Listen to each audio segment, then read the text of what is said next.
ধন্যবাদ। আপনাদের জন্য একটা হাততালি, আপনাদের জন্য, আমার জন্য, আপনাদের জন্য। অ্যাকচুয়ালি এই কথাটা বলতেছিল সেলিম ভাই যে কেন নির্বাচন করলেন, কারণ আমি কমিটমেন্ট করছি একবার নির্বাচন করবো, আমি দ্বিতীয়বার কমিটমেন্ট করিনি, সেই জন্য আমি নির্বাচনটা করিনি।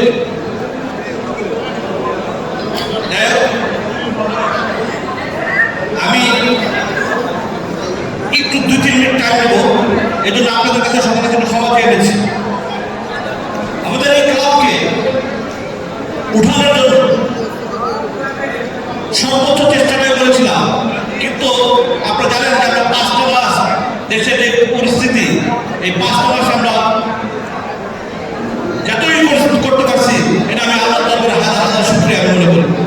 আমরা আজকে ফিল্ম ক্লাবের 15 বছর ইতিহাসে 10 লক্ষ টাকা ডিপোজিট করেছি আজকে আমরা ফিল্ম ক্লাবে। আর মেম্বারদেরকে একটু স্মরণ করতে চাই, আজকে আমরা ফিল্ম ক্লাবে 10 লক্ষ টাকা ডিপোজিট করেছি আজকে, কিন্তু অথচ আমরা শুনি যে এই আমরা নাকি ফিল্ম ক্লাবে ভাড়া দিতে পারি না, কর্মচারী বেতন দিতে পারি না। আমি ওই ভাইদেরকে বলবো আজকে 10 লক্ষ টাকা ফিল্ম ক্লাবে জমা দিয়ে আসছি। পিকনিক তো খরচ করছি আগের থেকে, এটা আপনাদের এখানে আসে অনেকে আমাকে হেল্প করছে, আমাকে ভালোবাসা বলে চাইছি, যা চাইছি কম বেশি সবাই দিচ্ছে। ইনশাল্লাহ আগামীতে যদি এই প্যানেলে জসিম ভাই এবং জন্টু ভাই, আমি এসে বলছিলাম বা বুড়ো ভাই কিন্তু বাড়ির টাকা বলে না, তার নাম হলো দেওয়ার খেলা জন্টু ভাই। আমি এইখানে বসে কথা বললাম, যদি জন্টু ভাই জসিম আসে আগামী পিকনিকটাও ক্লাব থেকে 1 টাকা নেব না, সমস্ত দায়িত্ব আমি নিলাম এবং আমি জন্টু ভাইয়ের পিছনে সমস্ত টাকা খরচ করবো আমি। আমাদের ফিল্ম ক্লাবের পিকনিক হবে মানুষের ভালোবাসা নিয়ে, মানুষের থেকে যে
যে সিনিয়ররা সবসময়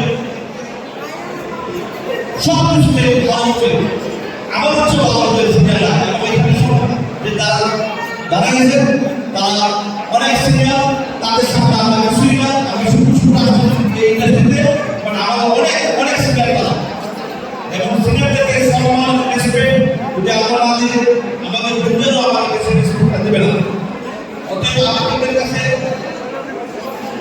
বিভিন্ন অনুরোধ থাকবে ইনশাআল্লাহ এই ঘটনাকে কিভাবে চলানো যায়, এবং ইনশাআল্লাহ আমরা সবসময় এই ঘটনাটিতে আসছি ইনশাআল্লাহ থাকবো।